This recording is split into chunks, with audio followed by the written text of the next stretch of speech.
వారం రోజుల క్రితం మాజీ మంత్రి పెద్దిరెడ్డి రామచంద్రారెడ్డి పొంగనూరు పర్యటన ఉద్రిక్తల కారణంగా వాయిదా పడింది. ఆయన పొంగనూరుకి రాకుండా టీడీపీ నేతలు అడ్డుకునే ప్రయత్నం చేశారు. ఇటీవల పొంగనూరు మున్సిపాలిటీకి సంబంధించినటువంటి చైర్మన్ సహా 13 మంది కౌన్సిలర్లు టీడీపీలో చేరారు. దీంతో పొంగనూరు రాజకీయం వేడెక్కింది. తాజాగా స్థానిక నేతల్ని కలిసేందుకు వైసీపీ ఎంపీ మిథున్ రెడ్డి పొంగనూరు వెళ్లే ప్రయత్నం చేశారు. ఆయన అక్కడికి వెళితే శాంతి భద్రతల సమస్యలు తలెత్తుతాయని పోలీసులు చెప్తున్నారు. మిథున్ రెడ్డిని పొంగనూరు వెళ్లకుండా అడ్డుకున్నారు. తిరుపతిలోనే ఆయన అరెస్ట్ చేశారు. ఎన్నికల ఫలితాల తర్వాత టీడీపీ నేతలు గూండాల్లా ప్రవర్తిస్తున్నారని, వైసీపీ కార్యకర్తల్ని తీవ్ర ఇబ్బందులకు గురి చేస్తున్నారని ఆరోపించారు ఎంపీ మిథున్ రెడ్డి. బాధితుల్ని పరామర్శించేందుకు వెళుతున్న తనని పోలీసులు అడ్డుకుంటున్నారని మండిపడ్డారు.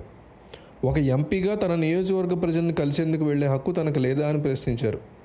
తనని అక్రమంగా అరెస్ట్ చేశారని, దీని మీద లోక్సభ స్పీకర్కి ఫిర్యాదు కూడా చేస్తానని మిథున్ రెడ్డి చెప్తున్నారు. తాను బీజేపీలోకి వెళ్తున్నట్టు జరుగుతున్న ప్రచారం మీద కూడా తీవ్ర స్థాయిలో ఆయన మండిపడ్డారు.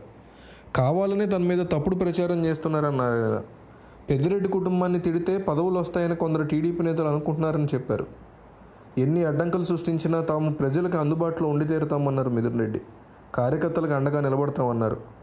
పార్టీ మారాలంటూ వైసీపీ నేతలు కార్యకర్తల మీద ఒత్తిడి తెస్తున్నారని, జేసీబీలు తీసుకొచ్చి ఇల్లు కూల్చేస్తామని బెదిరిస్తున్నారని టీడీపీ నేతల మీద ఆగ్రహాన్ని వ్యక్తం చేశారు మిథున్ రెడ్డి. తిరుపతిలో వైసీపీ ఎంపీ మిథున్ రెడ్డిని అరెస్ట్ చేశారు. ఆదివారం తెల్లవారుజామున నుంచి ఎంపీ నివాసానికి చేరుకున్న పోలీసులు భారీగా మోహరించారు. ASC Kulasekhar, east CI Maheshwar రెడ్డికి నోటీసులు ఇచ్చారు. ఆదివారం పొంగనూరులో కార్యకర్తలతో సమావేశమయ్యేందుకు మిథున్ రెడ్డి సిద్ధమయ్యారు. అయితే గొడవలు జరిగే అవకాశం ఉన్నందున ముందస్తు సమాచారంతో ఆయన గృహ నిర్బంధం చేశారు. వారం రోజుల క్రితం పెద్దిరెడ్డిని సంబంధించి పొంగనూరు వెళ్లకుండా టీడీపీ శ్రేణులు అడ్డుకున్నారు. తాజాగా చైర్మన్తో పాటు 11 మంది కౌన్సిలర్లు వైసీపీకి రాజీనామా చేసి టీడీపీలో చేరారు. ఈ క్రమంలో కార్యకర్తలతో సమావేశం నిర్వహించాలని ఎంపీ భావించారు. అందుకు సిద్ధమవుతుండగా పోలీసులు అడ్డుకున్నారు. అయితే పోలీసుల తీరు మీద ఎంపీ మిథున్ రెడ్డి చాలా సీరియస్ అయ్యారు. అటు పొంగనూరులో అంబేద్కర్ సర్కిల్లో టీడీపీ నేతలు ధర్నాకి దిగారు. ఎంపీ మిథున్ రెడ్డి పర్యటనకు నిరసనగా రోడ్డు మీద బైఠాయించారు, ఆందోళన చేశారు. 5 ఏళ్లుగా పొంగనూరులో పర్యటిస్తే ఉపేక్షించేది లేదని టీడీపీ నేతలు అన్నారు. గోబ్యాక్ పెద్దిరెడ్డి, గోబ్యాక్ మిథున్ రెడ్డి అంటూ భారీగా నినాదాలు చేశారు. చివరికి రంగంలో దిగినటువంటి పోలీసులు వారికి సర్ది చెప్పారు. ఈ పరిణామాల క్రమంలో పోలీసులు పొంగనూరులో భారీగా పోలీసు బందోబస్తు ఏర్పాటు చేశారు. అటు పెద్దిరెడ్డి ఇంటికి వెళ్లే మార్గంలో బారికేడ్లు పెట్టిన పోలీసులు ఎవరిని అనుమతించట్లేదు. ఈ వ్యవహారం మీద మీ అభిప్రాయాన్ని కామెంట్లో చెప్పండి. అసలు ఏం జరుగుతోంది ఆంధ్రప్రదేశ్లో? జరుగుతోంది కరెక్టా కాదా? అసలు ఏంటి మొత్తం ఈ వ్యవహారం? దీని మీద మీకు ఉన్నటువంటి రాజకీయ పరిజ్ఞానం ఉపయోగించి కంపల్సరీ కామెంట్ చేయండి.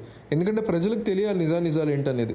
సో మీ వెర్షన్ ఏంటో కంపల్సరీ కామెంట్లో తెలియజేస్తేనే వాళ్ళందరూ తెలుసుకునేటువంటి అవకాశం ఉంటుంది. కాబట్టి వీడియో మిస్ అవ్వకుండా కామెంట్ చేయండి.